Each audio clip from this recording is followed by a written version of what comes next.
Elliot Friedman, our NHL Network insider. So, Elliot, we were talking right in the beginning of the show about how it's been a strangely quiet week, right? For so many things that are rumored to be going to happen, nothing really big has actually happened. So, do you think we're just going to have a landslide of news starting, I don't know, Monday?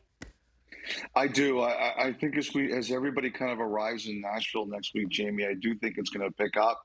For one thing, I do believe that deadlines spur action.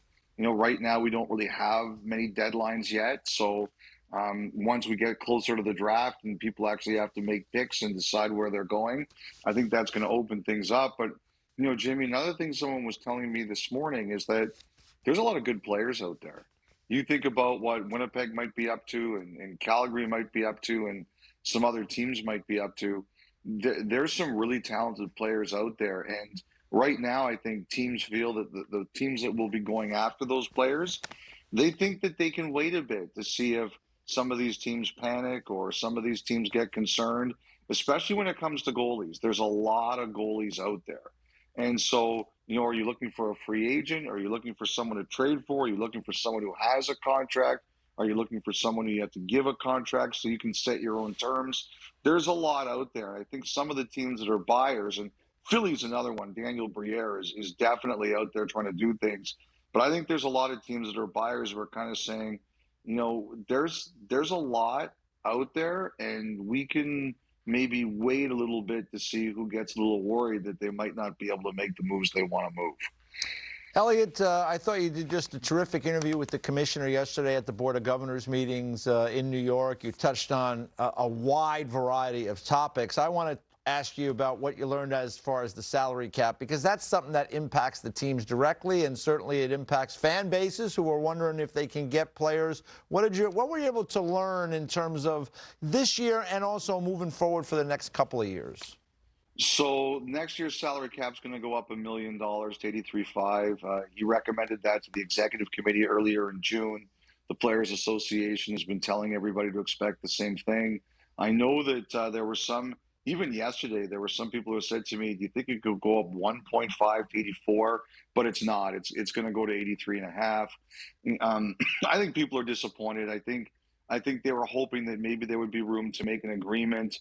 But the players have been very clear they're not going to touch their escrow caps. And the commissioner was very clear that if you're not going to touch that, we're not going to risk anything. So that's where we are, EJ, a $1 million growth for next season. Now, a couple summers ago, actually, I can't remember if it was last summer or 2 summers ago, I wrote a story about how the NHL was kind of saying to teams that even if it only went up 1 million this year, they were hoping to go up to about 88 next year and maybe 92, 93 the year after. And I did ask the commissioner about that, and he said he's looking at about a $4 million growth he's imagining for next year, which would take us to 87.5. But he said, it's still a little bit early and don't hold me to that one. But in their planning, he's been telling teams for a little bit of time now that we should get to around 88 million next year, hopefully, if things continue growing. I believe the one thing I didn't have in that interview that I was told today, EJ, is I believe the league told the teams it was a $6 billion revenue year this year. Elliot, looking to the draft next year, or next week, I should say, next year. Geez, it's coming up. It's coming up a little sooner than that. We've got the Michkov kind of rumors here. This is obviously a very fantastic player. A little bit of a difficult situation, potentially getting him over to play. So, what are you hearing from that front? I honestly, Michael, the people who know the prospects, and they know them more than me. I work with Jeff Merrick, Sam Cosentino, Jason Bukala. Those guys know prospects a lot better than I do. They say that on pure talent, he would be the number 2 pick in this draft for a lot of them. And so that's what we're dealing with here, a really talented young guy. Now, I talked last week. There were teams worried. Like this was a really difficult year for a lot of reasons. A lot of teams, couldn't get to him in Russia. He went through a really traumatic family situation, which I don't think can be forgotten. It was, it just wasn't a lot of teams that really got a chance to talk to him. And in the last couple of weeks, there were some teams worried that they wouldn't get a chance to speak to him, that maybe Michkov would limit his interactions at the draft.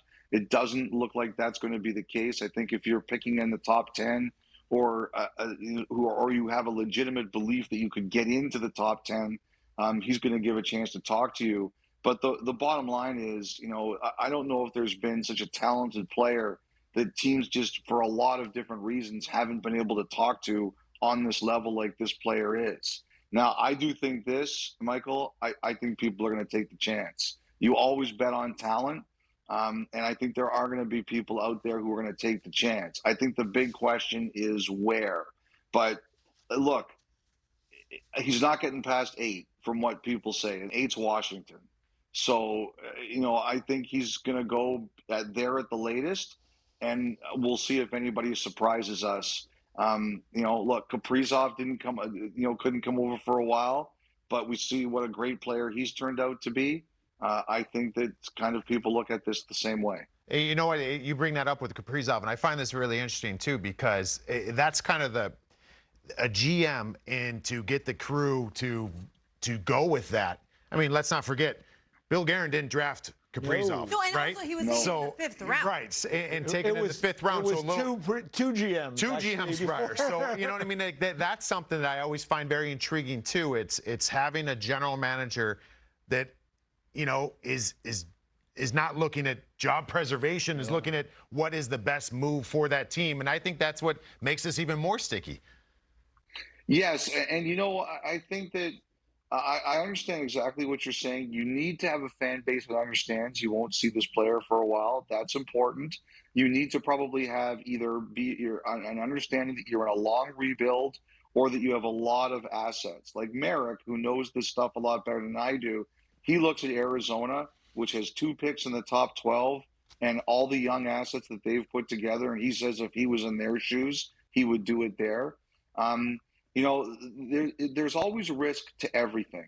And some picks, there's more risk than others. I think it will take somebody who is secure and has ownership, believing in it's okay if we take this player and we not get him for a little while. That's 100% true. But I believe this, Michael, and you know it from your days playing, fortune favors the bold.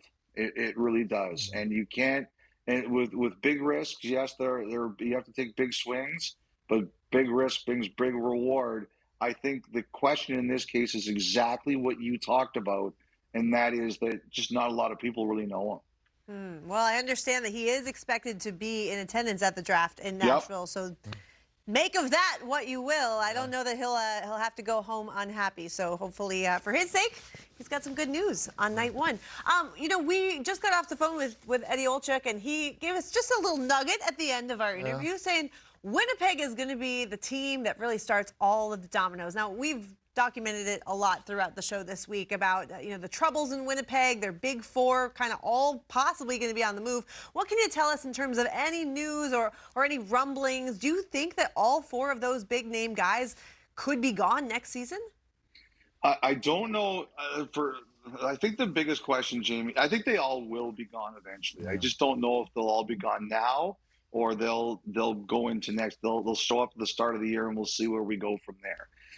Blake Wheeler, I do think one way or the other, this will be his last week coming up as a Winnipeg Jet.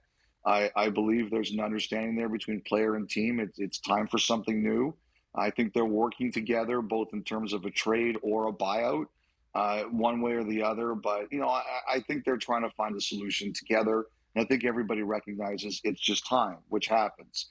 Pierre-Luc Dubois, I think that, the fact that Winnipeg didn't take him to arbitration, I think we know that, he's going to get traded.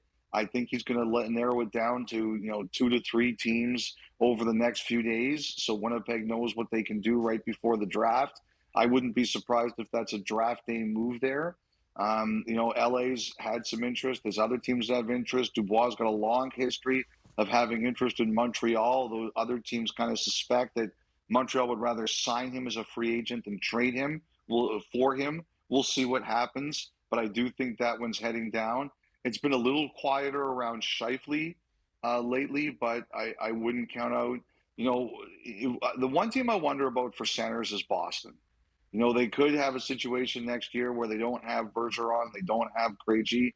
Somebody's going to have to play top 2 center there. So whenever there's a center available, I think about potentially the Bruins. So that's one thing. I think they've kind of liked Scheifele's profile. And Hellebuck, look, the guy's a great goaltender, a dynamite goalie. A lot of teams want him just based on his pure ability. But there's a lot of goalies out there, and there's a big extension coming with Hellebuck. I think in a vacuum, it would be very easy to move him.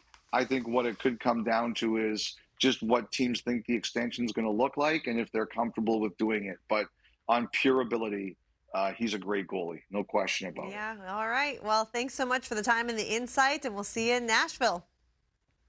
Can't wait. I'm sure we'll see each other on Broadway, both very I don't know what late you're talking about. and very early. Yes. Yes. Thanks, Elliot. Have a good weekend. Get some right. sleep.